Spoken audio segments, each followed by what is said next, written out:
other than the equipment that we have, I'm guessing the park itself hasn't changed very much. I mean, that's what we're hoping, is that what we see is the experience that we have today and tomorrow and the next couple of days is going to be similar to what that experience was 12,000 years ago. That's our hope. It's my hope. Yep. Well, they would have had the same problems with mosquitoes as we all are having right at the moment. They just did it live. They didn't, I don't know, there weren't all these structures and they didn't have bug repellent and they just, No, I bet they had to, really plan for winter, because use every day you had in the summer and build what you needed to survive the winter. Well, they wouldn't be hearing the cars and buses traveling by right now, or the jets, or anything else like that. We're going to be cooler due to air conditioning, electricity. Food preparation will be a whole lot easier, tastier. They had to make everything they needed for themselves. Like, we can go out and purchase. And we're making virtually nothing. Right. I think it was a lot colder then, for one thing. Probably. Right after the glaciers, probably. Yeah. Right after the glaciers departed, most of it, and but more animals probably, and really wild. Talk about wild. I think they were much more in tune with their dependence upon those natural resources than we are. That we're a far cry from realizing we still have an original connection, but we are so distant from that connection. It's hard for us to understand, first of all, how simple life could be, admittedly difficult, but maybe in a lot of ways not so difficult. Well, they didn't have to worry about paying bills and things like that. Right. Well, definitely no roads, no man-made roads, and nice hiking trails like we just did.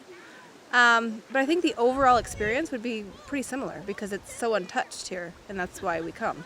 You know, we can see mountains and we can see animals driving from Fairbanks down here, but to see them so in their element, I think they would still have that same, experience 13,000 years ago.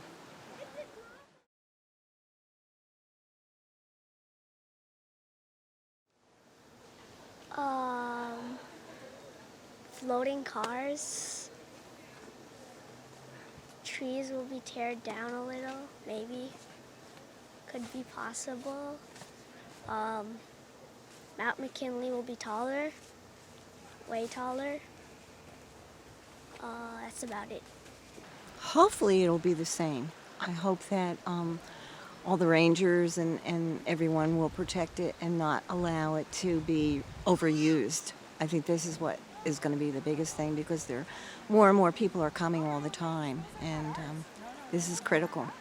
Hopefully it'll be reserved, and the trees will be bigger, and then the climate's changing, so who knows where it's going to be in 500 years, but hopefully it's not all bulldozed down and urban.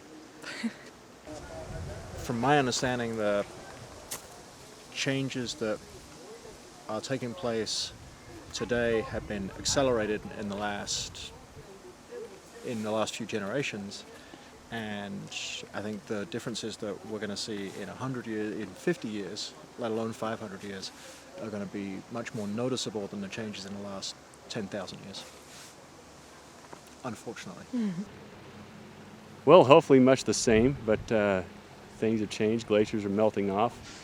Of course, they have been since the Ice Age. So I don't know. Hopefully we'll leave the place alone enough to find out. Hopefully, this place will still look like this. Most of the parks, I think in 500 years, will basically, be done, unless they really start restricting access. I mean, I'm not thrilled personally by the fact that I can only go 14 miles into the park, but I understand why. I really hope it's the same. I really, that's something I would wish for, is that it would be the exact same, so that our children's children and thereafter can keep coming back and enjoying it just like this.